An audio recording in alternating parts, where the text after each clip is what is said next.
Hello, beautiful beings. Sometimes, not you, Ocean, but sometimes I really want to talk about people, I'm related to, but I can't. I don't feel like I can because, there's the possibility that they're going to watch this video. It's not a matter of, oh, I don't care, whatever. It doesn't matter what anybody thinks. I just don't ever want to hurt anybody's feelings.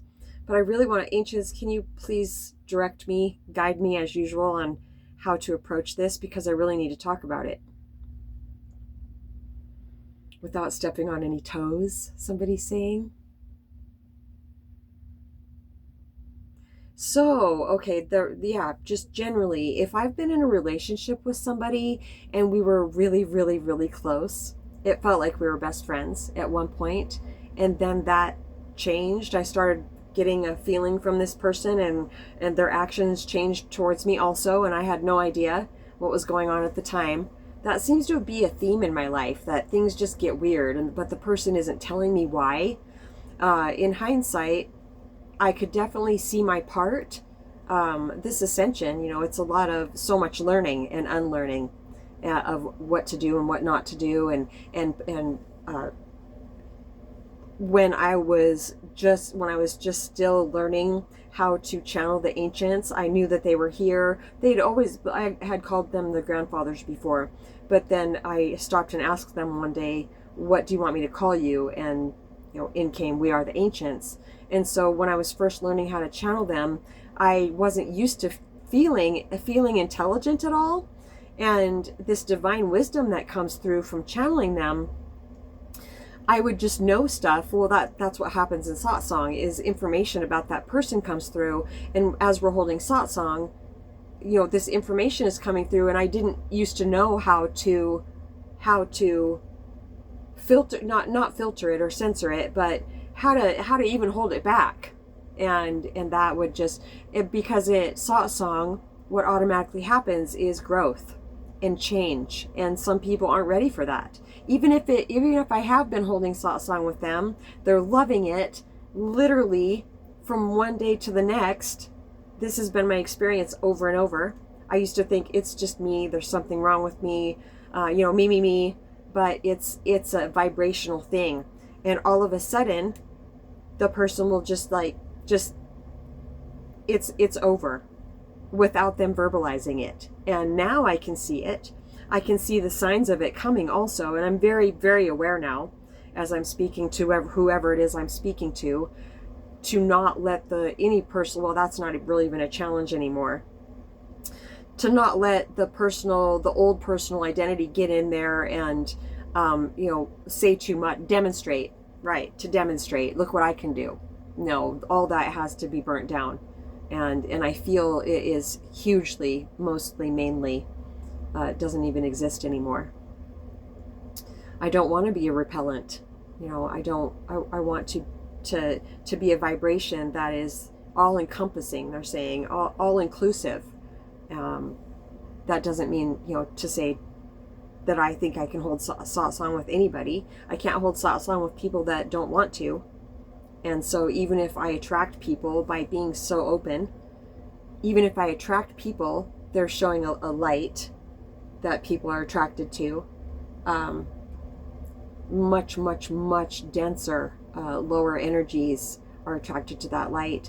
I know for sure. I can see them coming, whether they really want to hold satsang with me or they just have an agenda. So with practice, life just doesn't feel quite as scary as it used to. Which comes to the sound that is coming from my right front wheel now, has been happening for a few days. There was the potential there's fear attached to it. That's the collective conscious. When something happens to the car, it's immediate fear. Anxiety. The anxiety comes from overthinking about it. So it was a very beautiful process today, because I just prayed and I saw the potential to overthink about it, to be afraid. And they said, you can let go of that too. It's normal for this to happen, to feel a little bit off because of it, feel a little bit of fear. to have the potential to overthink about it, they're like, just relax into that too. You don't have to practice this anymore. This is automatic for you. That if something, a life, some type of pop quiz comes up, some type of life challenge, sounds like I was going to say torture, comes up, it's immediate, like, oh my gosh, no, please don't let it be my car. And then I'm just like, wait a minute. Everything always works out. Everything is fine. It's okay. I'm catching it very, very quickly. So I thought, okay, I'll just take it on Saturday, get my tires changed over, and they'll check out the front end. Well, that's one of the thoughts that came in, was when I said the fear prayer. When it got louder, I was just like, okay, remove this fear and direct my attention to what you'd have me be. And I just turned all my attention to presence. And just a few moments later, the idea, why don't you go get your studded tires taken off and Les Schwab can check out your front end? Oh, wow, of course. And see that timing? Here in Montana, it's definitely time to get my tires changed over. So instead of going first thing in the morning to go deep clean a house, I'm going to take my car to Les Schwab and not worry about it at all. So, because I just prayed right before I started recording this video, make it plainly obvious if I should wait till Saturday or not. And within moments, I was dialing Les Schwab to see if I needed to make an appointment, or if it was first come first serve, and it's first come first serve. And I said, okay, I'm going to be the first one there in the morning, and I will be. The last 3 times I've had to go first come first serve. 3 or 4 times. Oh, that's the DMV they're saying. Yeah, but I am definitely the first one in line, because I get there at 6:30 or 7. Yeah, I'm not sure what time I'll get there in the morning. Maybe 7 will be all right. That guarantees me. Yeah, that guarantees me that that it'll be done earlier in the day, even if I'm not, even if I'm second or third in line. But if I'm going to get up that early, why wouldn't I be first in line? It feels so great. So I'm not worried. I did everything. Part of not, getting out of useless thinking, fear, is doing whatever I can to alleviate that fear. And the first thing I do is pray to remove the fear and direct my attention to what you'd have me be. And they would have me be somebody that takes my car to Les Schwab first thing in the morning. Yeah. I feel like it's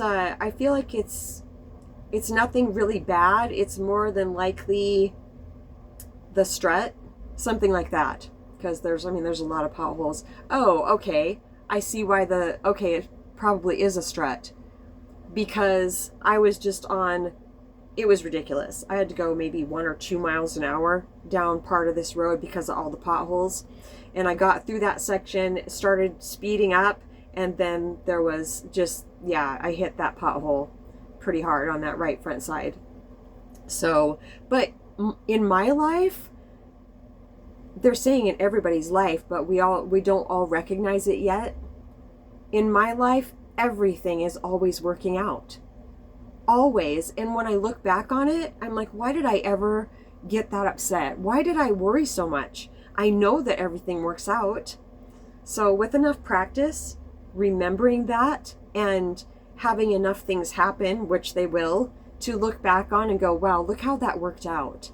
Look how much more calm I was able to stay than the last time I had a major pop quiz like that.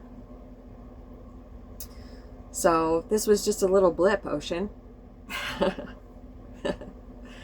Ocean hasn't been feeling very well, but I hope she's feeling better today. I'm going to call her after I get done recording this video. I want to show you some of these. Oh.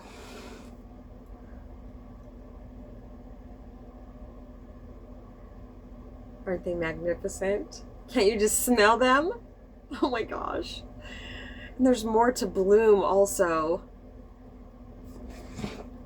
I have these.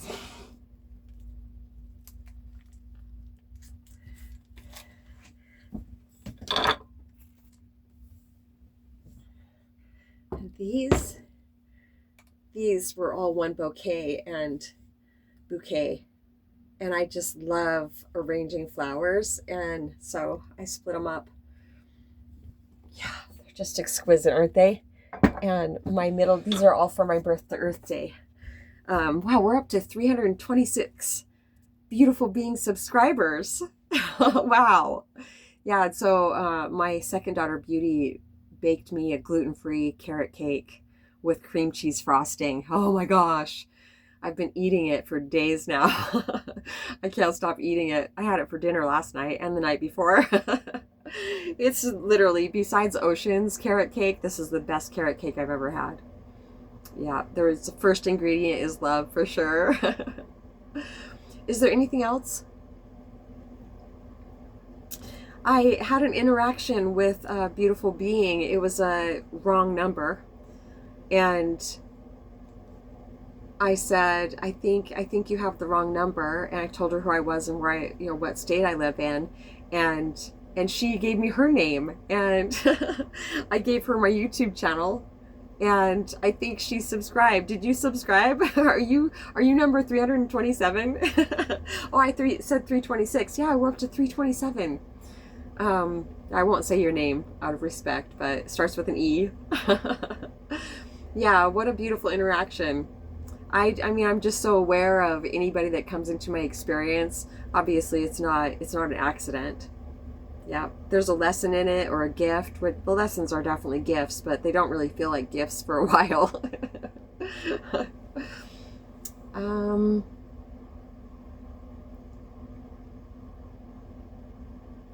I think that's it for now. Yeah. Okay. So yeah, Darius J. Wright, withholding love, is his message to me recently. Where am I withholding love? Because he says that when we drop these physical forms and we go back home, that is basically the only question that is asked. Where did I withhold love? And yeah, there's somebody in my life that I have withheld love from because we haven't resolved things that we've went through in the past, and this person absolutely will not do it. I don't think that this person is capable of it, actually. And so I've just been so on the fence about it because I will not set myself up to be hurt again. Absolutely not. So I will love this person. Divine, please make it plainly obvious how I can love this person. It's been going well, but I need to release the resistance in myself and open the not floodgate, open the spigot of love towards this person. Yeah, because then I can just be myself, they're saying. If I'm holding back, then I'm holding on to fear. I was holding on to fear unconsciously. Even though I was conscious of it, I was just yesterday, I was just like, oh, wow. Of course fear is at the taproot of it. And I said the fear prayer. And, now God, that is living this life anyway, there is no separate I. I know that. And that is coming more and more into focus. God is doing this all anyway. The divine, whatever you want to call what's breathing us and beating our hearts. So I want to love this person like that. Yeah, with no fear of getting hurt. But that doesn't mean, completely being in this person's life. I'm just having a hard time explaining it. There's a balance, they're saying. There's a balance with this, and it feels really, really good. It doesn't go for everybody. Sometimes we absolutely just can't have certain people in our lives, and that's for the highest good for everybody. All right, I'm going to check on Ocean. This was Satsang with Mamaji and the Ancients. We love you so much. Oh, we would love to hold satsang with you. If you feel like you're stuck anywhere in your life, some people come onto my channel and they don't know that we have we have a service to offer. It's all by donation. I will never charge for satsang. I know that. The ones that have went before me, the ones that I admire the most, they haven't either. And so that's my path also. Satsang has to be available for everybody.